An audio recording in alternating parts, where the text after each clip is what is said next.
So, just wanted to welcome you first and foremost. Thank you, Tiphereth, for joining us today for our podcast highlighting the HTA program and you as a incredible artist. So, real quickly for our viewers, the Health Through Art program focuses on creating high quality art experiences for our artists as well as our community and those living in Alameda County. We have our art workshops throughout the year that people can participate in. They vary from yoga to art therapy. And then we also have our Call for Art, which is every 2 years. Last year, we wrapped up on our 13th Call for Art. So we've been doing it for almost 20 years, hosting the Call for Art. And it's basically to generate high quality art from our artists within Alameda County, from Oakland especially. We have a lot of folks who are in high school, middle school, and then, all the way up to our seniors who participate. So it's a really wide audience that we are able to capture, and they focus on things like mental health. And this past time, our theme was, what does mental wellness look like to you? And so Tiphereth is actually one of our winners from the 13th Call for Art. She had an incredible piece that got a lot of votes from our community members who participated in the selection committee. Out of 62 pieces, Tiphereth was one of the winners. So congratulations once again. Thank you. And we were very proud of you. Your art was featured in a billboard. So yeah, that's a little background about the Health Through Art program, and why we're here today to talk a little bit about the Call for Art.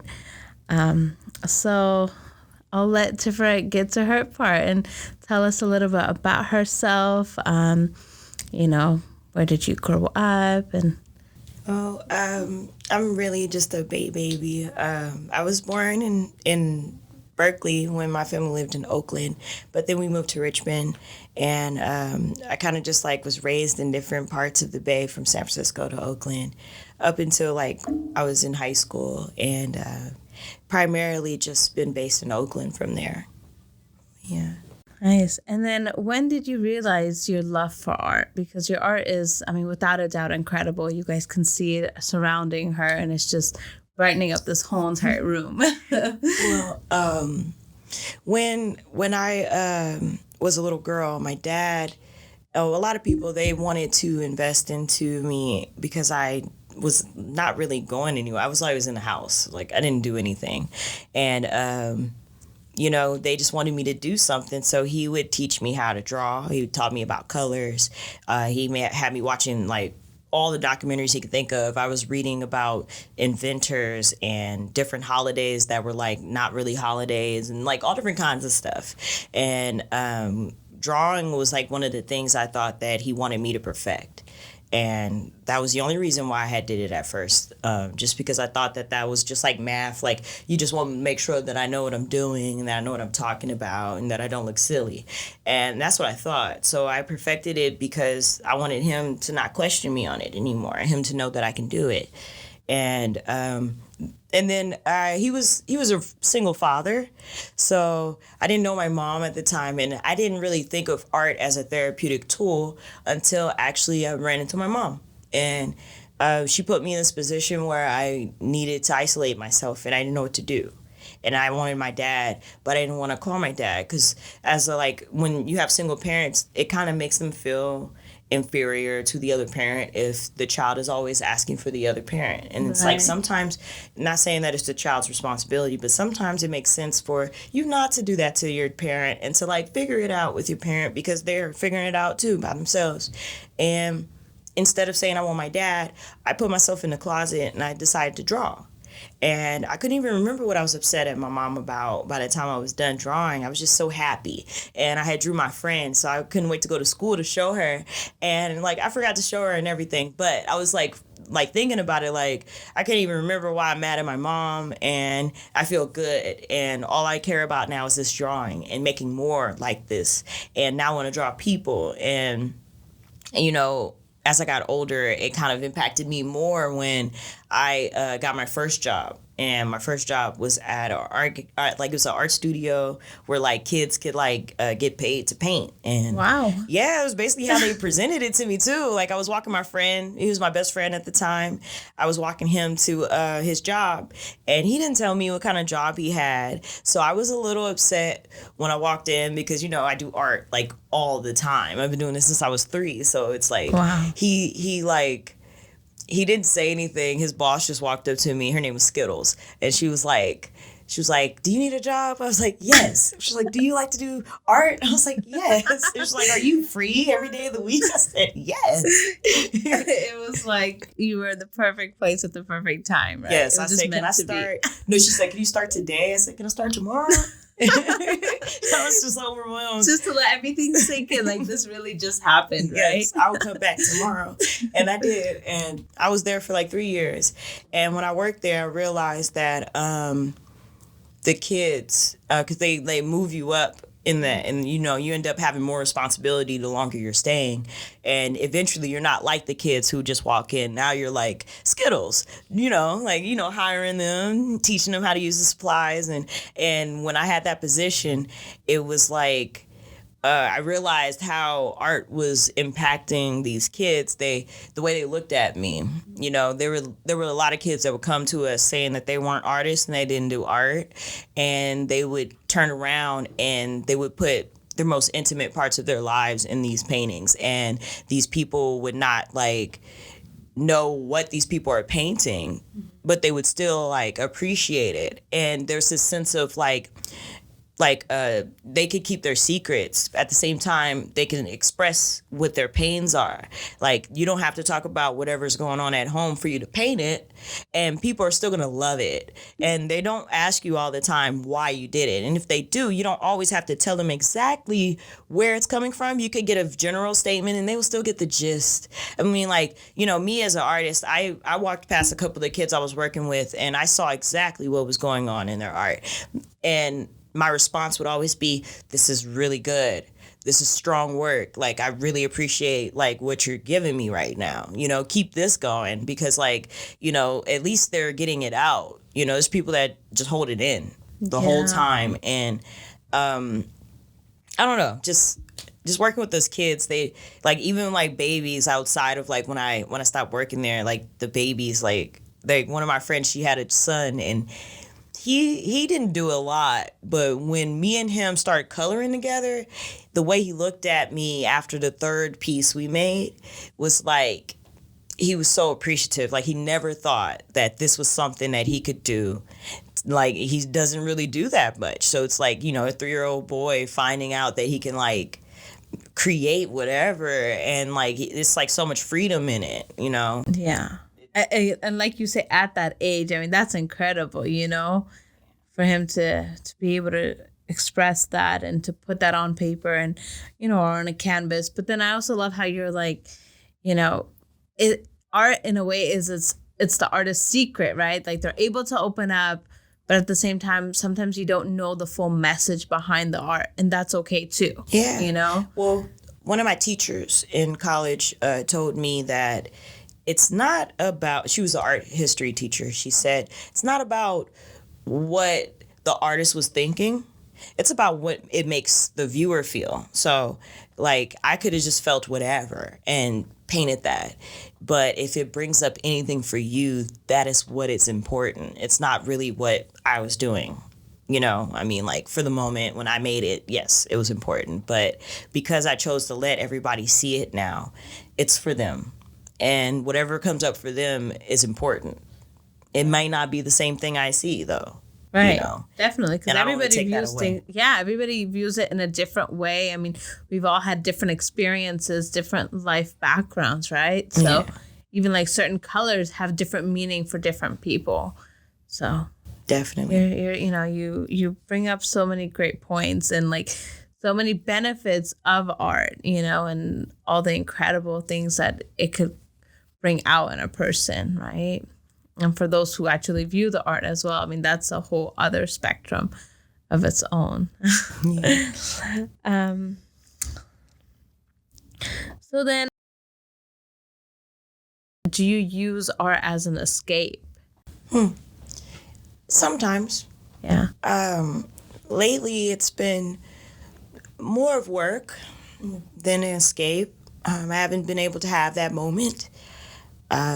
Today, actually, my boyfriend pointed it out. He was upset with me this morning about it. Not too upset, but he said that he noticed that the way that I do art is different now, and it's not really comfortable for him. He's used to me kind of creating a vibe in my room and like getting comfortable for hours and like kind of like diving into my stuff.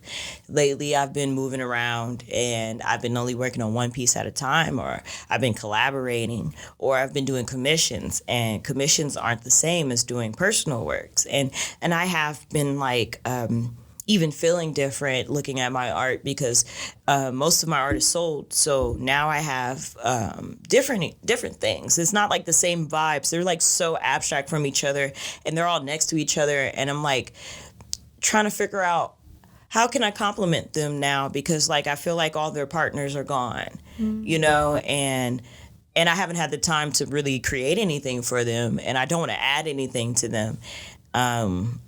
Unless there is something to go along with it. And I also don't want to overwhelm myself, because before I got in this relationship with my boyfriend, I had about over 80 canvases in my room. Wow. Some of them weren't even finished. And it was just, it's way less now, because I feel like now they're selling, but it's like, I don't know. I just feel like this spur of creativity needs to be taken advantage of when it comes. And, maybe I need to do better at like, I'm always trying to proclaim that me time, and that me time is supposed to make painting time. But like lately I've been so tired because every day it's like an event. I haven't been painting for myself at all. Like only been painting for people. It's kind of strange because that's like my whole thing, painting for myself. Yeah. That's kind of where you started, right? Yeah. It was for yourself. But it's had such a big impact, I feel like, for so many people in the community, that the demand has gone up so much for your art, you know? It has. I mean, you know, can't complain because it's helpful and it's great. But at the same time, I would like to figure out how can I prioritize making it serve me as well, you know? I feel like there's a way. Yeah. I'm still trying to figure it out. Yeah, and that's understandable too, you know? So how has art shaped your life?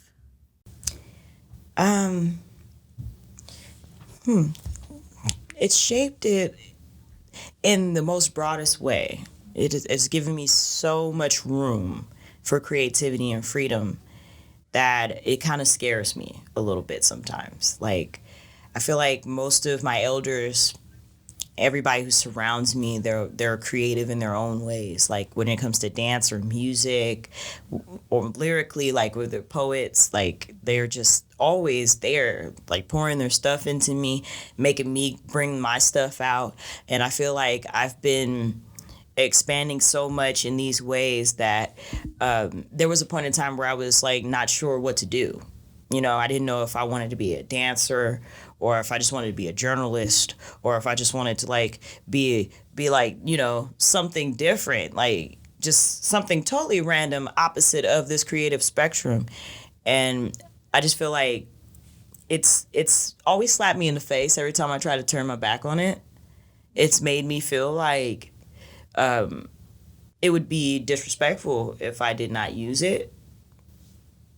It's no way around it. And like, even if I had thought that I had lost it, it's not there. So that means that I have to keep using it. And then so many people ask for things that like always are wrapped around it. Like, even if I've like stopped doing art for a year, somebody's gonna ask me to do something. Mm-hmm. Even if I like purposely don't buy any art supplies and don't do anything, somebody's gonna ask for me to go to a birthday party and paint somebody's face or something involving me having to be creative, or like just being a backup dancer, or like anything. Like they would make me do it, and I love it, and they even pay me sometimes, and I feel like that makes it even better. It makes it beneficial, and that's actually what I want to do. I want to make money doing the things I love. I don't know. I just feel like it's kind of taken over my life almost. I do it every day. There's so much I want to do, and I'm trying to push it to the side a little bit so I can make film or something. Like, I want to do so much, but it ends up being in my film too. Like, it's everywhere. I love it. It's my strongest suit, you know?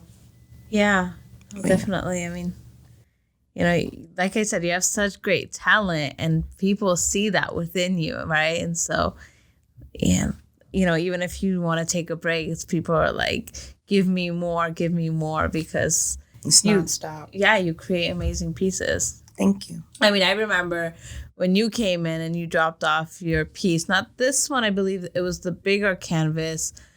And I was just like, wow, and it was my first time seeing your art piece because other staff of ours had seen your artwork, but I hadn't. And I was just blown away because it was incredible. And thank you. I was like, there's no way that, this should not win. I mean, I wanted to give you the award right away, Yeah. I wasn't of course, I wasn't one of the folks that voted because that wouldn't make it fair. Yeah. Because I would, get to see all the artists who dropped off the art. But yours was just something extraordinary and it's very special. Thank you. I had made that for my son's father, that piece, actually. He gave it back to me when I broke up with him. But I made it for him for Valentine's Day. Wow. Yeah, I wanted to express my love. And I like making gifts. So that was actually a gift that I had made him. And I've been putting in shows ever since. Wow. But yeah. Yeah. And I mean, to give a gift that has so much meaning, right? Like you could just feel the love and you could just feel that peace. I really, really wanted to impress him. And I feel like the love that I put in that, I still see it. Like, I kind of love how general the love can be. Yeah, definitely. It's not like just for him because he gave it back to me, which means that, like, what am I going to do with it other than love it and, like, show other people? If the person I made it for doesn't want it, of course I'm going to show other people. And I feel like it's everywhere now. It's kind of crazy. It deserves to be everywhere. It deserves, for people just to see it because... Yeah, I mean, I felt the love, and when I saw it, like my heart just like stopped for a second, So it was truly incredible. Thank you. So you mentioned about your dad and how he helped you and he, kind of inspired you. So would you say that he was one of your mentors or even any other folks, throughout your art career? I mean, I've had a few, but my dad definitely was the first one. He was like my motivator. Like, he had his art in a magazine at a college that he works at.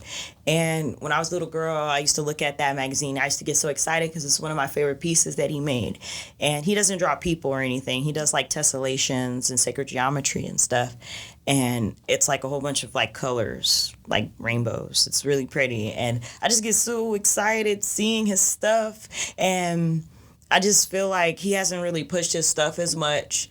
And I didn't really think about it that much because my whole idea of art at the time was a little different.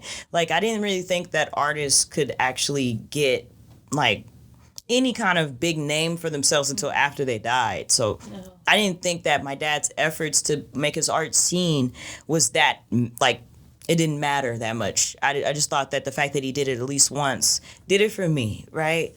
And so I just wanted to do the same thing so badly that I was trying to figure out, how can I do this? How can I be this person in my dad's eyes, like that he was being in my eyes? And that job I had they got me my first shows, and I had like I have like a whole bunch of art shows because of how they started it off. I kind of just kept it going, and my dad showed up to every single one of them, and I feel like that kind of made me keep doing it.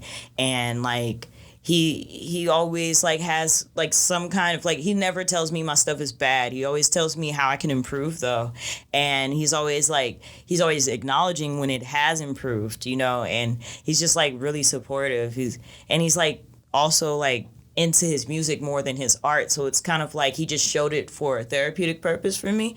And I didn't even think about it at the time. So, I mean, yeah, I do have other mentors like one that like has taught me so much that I'm still talking about to this day is Xavier Tiphereth and Gathenji. They go hand in hand because I met them basically around the same time. And I used to work for Xavier as an intern, and he used to just make me do so much as an art curator. And Gathenji, he was like always like changing his mind and always like wanting to switch stuff around, and like I had no idea what to do, and I felt like I was losing my mind. Oh, and also when I met them, my favorite art teacher, she ended up being one of the artists I was curating for. This was before she was my art teacher, and she had a whole bunch of gold leaf paintings, and that's like one of the most tedious paintings you could ever work with. And like I was just so psyched out to just help her like put her stuff up. And then I realized that she was a teacher at my school. Like a year later, wow. I took every class. The art history teacher I was telling you about, I took every class that she had. And she has helped me graduate because like I was like struggling with the last art history class, had nothing to do with her. It was like a male teacher, and he was like writing me off my essays. Like he was like not grading them at all. Like giving me zeros. Wow. Like it was terrible. I was going to fail, right? Because I was like, I'm doing well and everything else. He's not grading my essays. And I've never been poorly graded in any of my essays, ever. Like since high school. It's never been a thing, you know? So I went to report him to the dean, and she's the chair of the art department. So her and the dean had a meeting with me and had a meeting with the teacher, and the professor, he turned around and apologized, but then she just like fixed some stuff and told me to drop the class. And she talked to a counselor and got me my credits she like mixed them up around, because I took so many art classes that it's not funny. Like it's not funny. But I've had like a few. They're very motivational people. They're all like really serious about their craft, but they're also very supportive. And I feel like Xavier has taught me to be professional and to always like show my best foot like forward. Gathenji has always made me enthusiastic about life and always made me want to like learn, listen, be patient. And I feel like Carolyn Martin, my professor, she's just so supportive of like women doing it, like she's the reason why I'm even considering anything when it comes to women in art history. It's because she made me think about like there's so many of us, but how many of us do we really know? And then how are we looked at in media, in art? Like she's made me think so much about my position as an artist. And she also is very supportive. And I feel like every other mentor I have, they're not necessarily like visual artists, but if I could say one more, maybe Earl from Beats, Rhymes, and Life. He's always been there for me. Him and Maki, they're pretty cool. They're always there for me. But yeah. Yeah, no, it's awesome to have, role models, to have people who are able to influence you and help you out and literally be there by your side when you're struggling to get you through, right? So, and of course to teach you skills, I mean, I think they accidentally taught me those things because I think they more so cared about my character and how I was coming off to people. They cared about just appearance, mainly, just how I'm stepping, how I'm carrying myself, how I feel about myself. And I feel like that helped a lot. I don't even think that they even really knew if I could do art because I never really presented it to them, to be honest. I just was there. They believed something in you. Yeah. You were able to just portray that to them. So going back to the 13th call for art where you submitted 2 pieces. One of them is behind you, which is the 3 separate canvases. Yeah. And then the other one that we talked about, the Melanated Love, which was the winning piece. So we don't have that here, but that's because it's out in circulation at a community center. But how did it feel when you won when you were one of the winners of the 13th Call for Art? I was surprised. I mean, like, this is about my third time applying for it. Mm-hmm. And this is my first time winning. You know, I cried the first time. The second time I got an honorary mention. And this time I didn't even know what to expect. I was just like, I'm going to keep going in there. I'm going to keep trying, you know. I'm very, like, consistent with that. Like, you could say I'm even a little hard-headed. Like, I don't know. I'm going to keep trying, you know. What's the theme? I'm going to get it. But, yeah, I was just really excited. I feel like I kind of, like, had, like, some form of, like, I don't know. I feel like everything went blank a little bit. Like, I couldn't even think straight. Like, I didn't even process it fully. And I don't even know. That's how it felt. Yeah.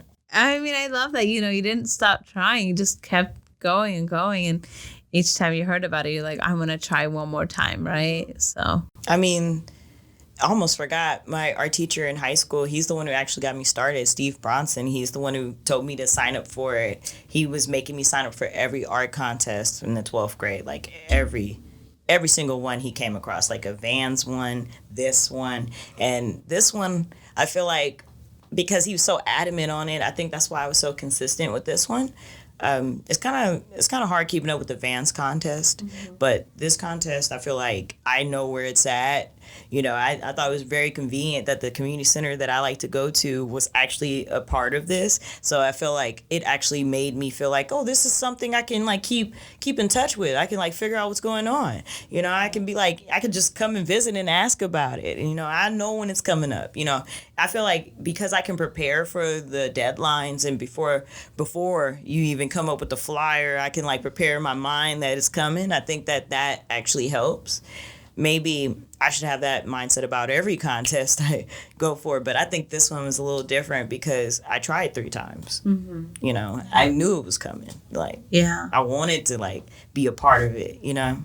Yeah, and I mean, we tried to because, you know, we were in the middle of still collecting art pieces, you know, when the pandemic hit, and all of a sudden we were like, wait a second, we want to still give folks an opportunity to continue submitting their art pieces, especially now that they're at home and they might have that extra time, right? Yes. And so we wanted to try to make it as easy as possible for artists to participate.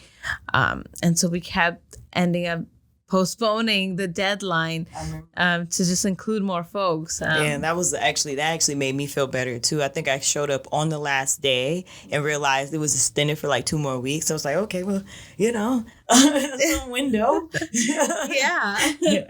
Yeah, definitely. But yeah. So I know that you told us a little bit about the art piece that you submitted, what it meant, who you originally created for. So I'd like you to maybe answer the next question with, what does mental health mean to you? Mental health. I know that's a big one to stab at, right? Yeah, that's a big one. Let me see. In a way I can summarize it, mental health would be self-care and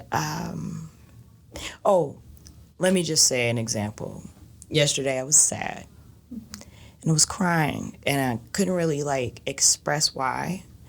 I didn't really feel comfortable too because of the environment. My son kept asking me if I was okay. And I said I will be better. And he said that sometimes when I'm sad or I'm mad or I just don't feel good, I close my eyes and I take a lot of deep breaths. And then he asked me to join him, and we took like 4 deep breaths. And then he said that after I feel better, I could either talk about it or I don't have to talk about it. And I felt like that is a perfect way of dealing with whatever's coming up for you. And it kind of made me laugh a little bit because I was like, my child is telling me how to, like, regulate my emotions. But it worked. And I just feel like, in a way, mental health could be, like, always finding your zen and always finding this happy place, this good place, no matter what that may look like. I mean, if at the moment taking care of your body would make you feel happy, then just get into that. Sometimes for me, if I work out, that makes me happy. Or, if I paint, that makes me happy. Or if I like just do anything. I like eating. I really love eating. If I go to like a place that I've always wanted to go to and I get everything I want on the menu, then I feel like I did something good for myself and it makes me happy. But whatever that may look like, I think that mental health depends on the person. It's very catered to in a way. Like, some people just like tea. I like tea, but it makes me happy. But yeah. Yeah.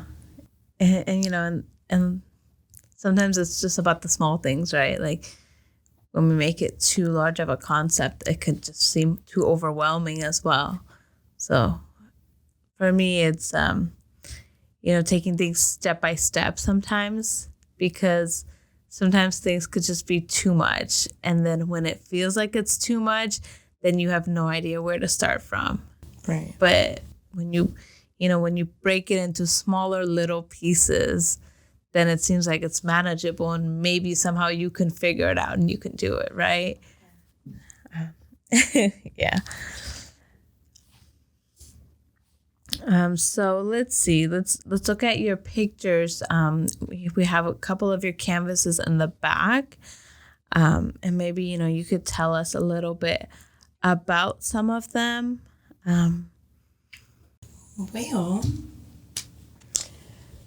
Okay, so there's one right here with the crown. I had made that as like a second piece dedicated to Nia Wilson. At the time, I did not really know the young lady, but I cried for a very long period of time after her death, and I couldn't really shake it. It was like really upsetting for me. My friend, I found out that was his cousin, and then later I found out that he was my cousin. So for me, usually when I have strong feelings, I can't shake it. There's always a reason, and I literally couldn't get over it. So I started painting like images that reminded me of her. And I always wanted to give her a halo. So the first one had stained glass in the background. And I had sold that one. I did not give her any pupils. And her crown looked a little different. And this one, I wanted it to be more of like closer to her, but I also wanted it to be very general because I noticed that when I make pieces like the winning piece, they do not sell. They don't, because they just seem so personal, and if it's more general, then people can relate to it. I want her to go to a home. So I wanted her to not be necessarily like connected to anybody in specific, but I did think of Nia when I made that piece. And I think it kind of helps that she looks like somebody else to me. She looks like my son's father's best friend, if that makes any sense. She looks like her. But yeah. And another piece that I could point out is this piece right here. I love tessellations as well. That was like one of the first things my father made me practice was shapes, colors, patterns, and tessellations. And then he made me do sacred geometry and made me master it, made me color everything in afterwards as well. And so for some reason, my whole life growing up, drawing squares and cubes stimulated me. It calmed me down and it helped me focus in class. So I would draw, like I would bring my sketchbook, and if I finished my test before everybody else, I would start drawing squares in my sketchbook until like whenever like test was stopping or class was over, I would just draw. And I would fill up so many pages with it that one day I decided, like, what would it look like if I painted that? That's what my father does, but I never actually painted any of my tessellations. I just drew them in my book. So, drawn them. But this is one of my favorites because this is one of the most simplest pieces I have ever made.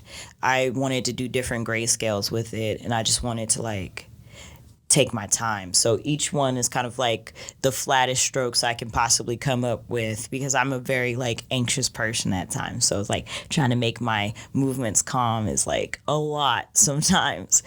This piece took a lot out of me. I couldn't even finish it in a day. Like, I don't understand. It was a lot of like sitting here with only these colors and just sitting here. Like, it's nothing else. Like, it made me want to mess it up. Like, wow. But I love it because I didn't. I messed it up a little bit, but it goes with it. I tried, but yeah. It's probably something that only you would be able to see.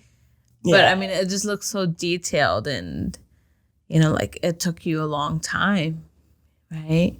Yeah. It did. But you expected to finish it within a day? Yes, because of how simple it is. I mean, like, you know, you kind of put the colors into certain spots, and it's only gray. Yeah. You know, you can mix it up, but mixing it up does take time too. Yeah. You know, it's not as easy as it looks. But yeah. Yeah, no, it definitely does not look easy to me. That's for sure. I feel like based off my other pieces, it's very different. And so I don't think that it's received the same by like my fan base or by anybody who like looks at my art regularly. I mean, you know, she doesn't look like cubes, you know, and there's like no figure to pay attention to in that piece. And I think that most of my abstract pieces or my fauvism or whatever, surrealism, like it's kind of different to grasp, but it's my favorites. They're my favorites. Yeah. Yeah.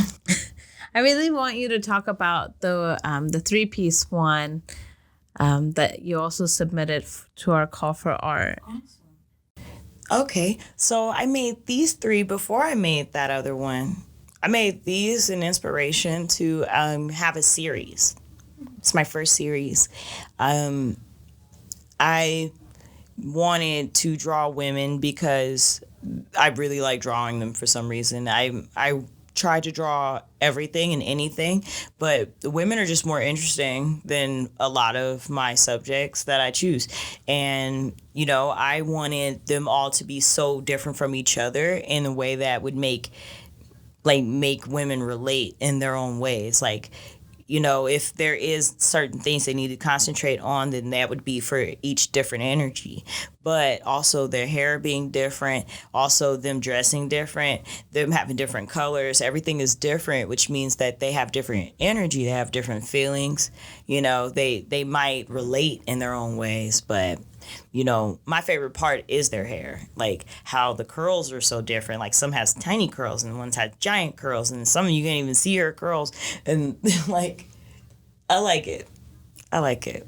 You know, I feel like my favorite one is the one that at the time looked the least from me. Like we had less similarities. I feel like a lot of people thought I was drawing myself when I did this one. Mm-hmm.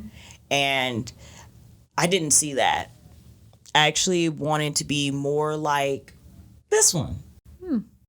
Yeah, I really like her hat. I like her outfit. I like her vibe, her energy.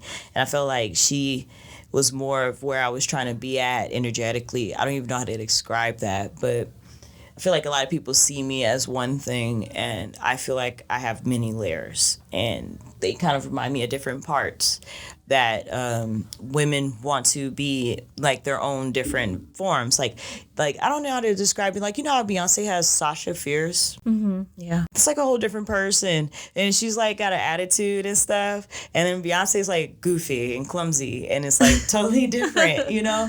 And I just feel like in a way they remind me of something like that. Like this is what people see when they see me. But I feel like these two often, and I feel like they all kind of like work together.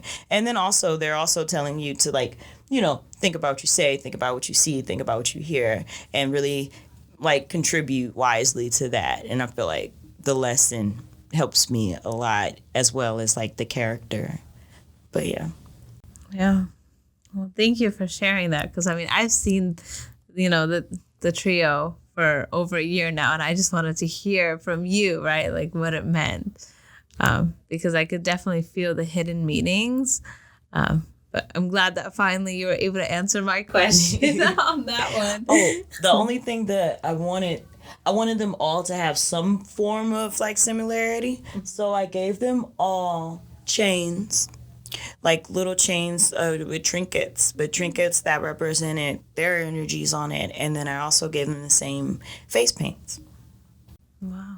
So that they all look like they came from the same place. But yeah. Love that. It's definitely a very powerful piece. Thank you. So what do you plan on doing with your art skills in the future? My plan is to have like not even a studio, like a giant community center for artists. Like, they don't have to be that giant, but I would like differing forms of art to be explored here for them, and I want them to have free range there. I want them to respect the equipment, of course, but I want them to learn how to use this and make a living out of it if that's what they want to do, because not everybody is meant to be like at a job or like you know, I used to like my boyfriend brings it up all the time, like, oh, you used to work at a cafe. Yeah, I did, and I love cafes. But I also love working for myself. I also love doing art. I love waking up thinking about art. I love not having to wear a uniform. Like, yeah, I love traffic directing. Yeah, I love being responsible for people sometimes, but look at me. You know what I'm saying? I'm an artist. Like, I don't want to always have to help you cross the street. Like, I want to sit at home and do my art. I want to be at this mural painting. You know what I'm saying? I want to explore. I want to do stuff. And I feel like if you like to do music, if you like to dance, if you want to do anything in art, not only will I give you the tools, but I can help you figure this out. And I want to do that for kids. And the kind of kids I want to work with, I want to work with either incarcerated youth that were formerly incarcerated or foster youth primarily. I'm not like being like biased. Anybody can come, but that's who I want to work with, because I feel like my son's father, he's a former foster youth, and the way he always presented it to me, and like my friends at the time that I met that were all like kind of like in the same predicament as him, they made it seem as if there wasn't as many resources available as they said they were. Like, they were like misrepresented, and they weren't really being looked out for in the way that they thought they were, and that they didn't really give them any tools. They just kept tossing them around back and forth until they were just tired of, like, you know, oh, they're out of the program, or they're 18, or they're 21, or something like that. And, you know, they feel like they have to fend for themselves and figure it out, and they don't even know what it means to be an adult. And nobody in the midst of that has really catered to them, especially incarcerated youth. I mean, like, you know, being in there, I think the most that they care about is if you're good at math. I think that's the most they care about, and like making sure your hair is intact. You know, it's not really like a lot being catered to these youth. And one thing that makes me so adamant on working with the young ones as opposed to adults is that, like, adults are so hard-headed. They act like they can't do anything. They act like they just don't know anything. If they never learned it, then it's never going to happen. But I feel like with kids, it's like, hey, I never saw that. Let me try it. Hey, I like it. If I don't like it, I'm going to try something else. You know, whatever. And I feel like I'm way easier at working with kids when it comes to them exploring new things. Like, if they've never done art before or music, it's not like they're not going to try today with me. And I've worked at Beats, Rhymes, and Life, and we've had kids who acted like they didn't want to rap. And after week 3, they're writing. You know what I'm saying? You don't even have to rap. I mean, at least writing a poem is enough. You know, I've been in the program myself, and I've seen it for myself. Like, one of my friends, she is like a really good writer, and she didn't really want to speak, but she started doing it. We made a whole album. Oh, wow. Yes. That's incredible. No, it's a thing. And I feel like I want to do that for kids, especially them, because I feel like there's a lot of kids who have space to do that and don't exercise it. I can like bring it to their attention that's a vibe. And then the kids who need it, like the ones that, like, I realized I needed it like the same way, like therapy. Like, it'd be two different, like, coins for them. Like, you know, they're doing it because, like, it makes sense. They're doing it because it makes so much sense for them. You know, and I feel like those are two different things, and they can vibe together. And it helps bring a middle ground for them, too, so they're not trauma bonding. You know, it's healthy. and then they can eventually make money. Yeah. I mean, to learn those things at an early age, right? To let your creativity take over and that anything is possible, right? And maybe, I'm not sure how this will work, if there's like some kind of housing program to help, because I feel like them traveling back and forth to the community center may be an issue. Maybe some of them could stay there and it could be like a program kind of situation. And that way you could for surely make sure that they actually have somewhere to go afterwards and they're not just experiencing stuff, because there's so many community centers I've been to where like basically it's just like a push out. Yeah. It's not really like do y'all know if we're good? Like, do y'all care? Like, y'all sold it, and these people don't know us. It's not like you told these people, here's the list of the youth that we are working with. Make sure they're good, or let me make sure they're good before my lease is up. It's like out and like new people, and it's like y'all can't see none of this stuff no more. I'm tired of it. I want to be somewhere for them, and it doesn't have to be a franchise. I just want a nice spot for them. Like, I can make it work. But that's my goal. And I hope that you accomplish it. I mean, to any degree. Other than my personal goals, that is my goal. Yeah, that's an incredible goal. So any last things that you want to share with the community, with your audience? The floor is yours. There's a few things, I guess. Like, life has not been that easy, coming into this. And I just think that there needs to be more space for artists to be who they actually are in every way. People need to accept people for who they are, and and not saying that people have to push it on anybody, but I've experienced a long period of people not accepting me, and I feel like it's so funny and ironic that a lot of people who come into their own successes eventually don't get any love from people until it happens. Yeah. And I guess what I would like to say is that the council culture is like toxic, first of all, and that people should get their flowers before they die. That's the second point. And my third point is that I like consistency, and whatever that may look like for everybody, I would like them to do that for themselves and for everybody around them. I feel like people deserve the love no matter what they're doing.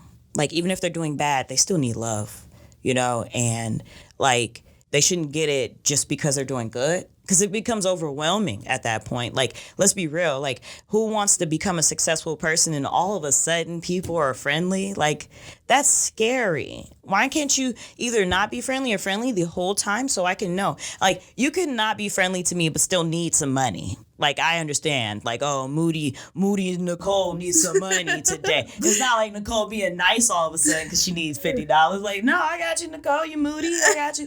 Like, it's different. Just be real about how you feel all the time. And I feel like we always will work with each other because we always want to.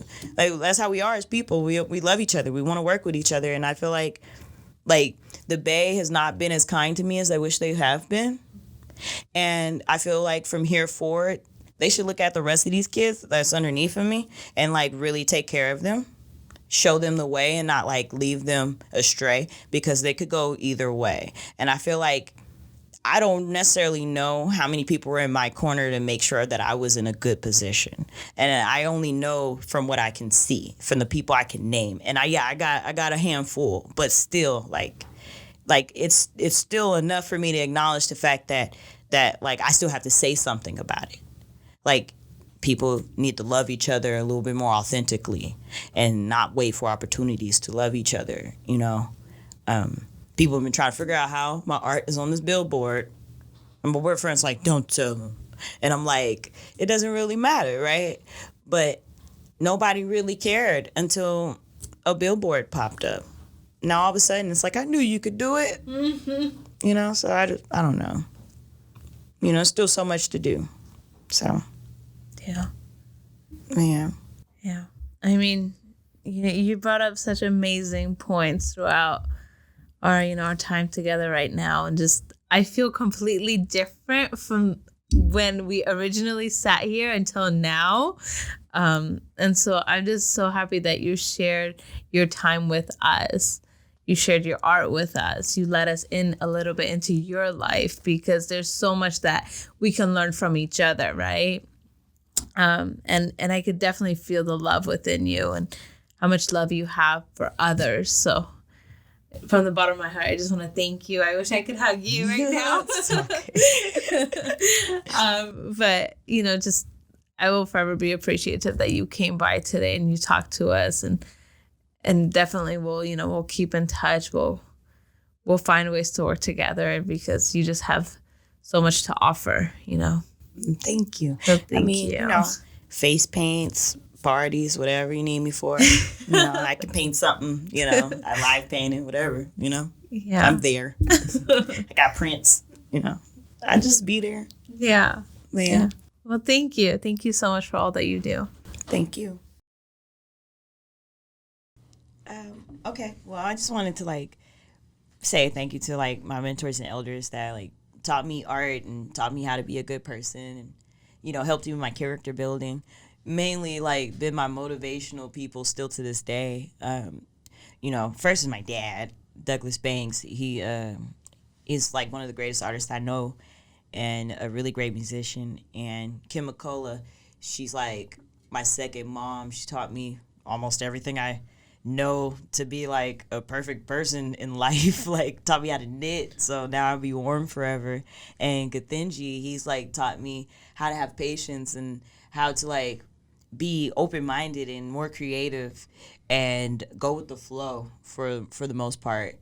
Xavier DeFrepolis taught me how to be more professional, and he taught me how to also carry myself as a person in every aspect, and how to talk about people, even if I had my own kind of reservations, it's always good to have a good kind of rapport with everybody. And Carolyn Martin is actually a art history professor. She's the greatest ever, and I met her when I was working for Xavier, and I met Gathinji while I was working for Xavier, and both of them impacted me in this kind of I didn't want to mess up her art, and I wanted to make sure everything was perfect. And when I found out she was my teacher, I took all her classes, and she helped me graduate, and she's the coolest ever. And I just had to say her name. And Rafael Flores, he's my film teacher. He's a great guy, and he's very serious, and he's about his business too. He helps me care so much about being on time. But yeah, those are the people I can think of at this moment. There's other people, but I don't want to take up too much time. Yeah, I love y'all. Thank you.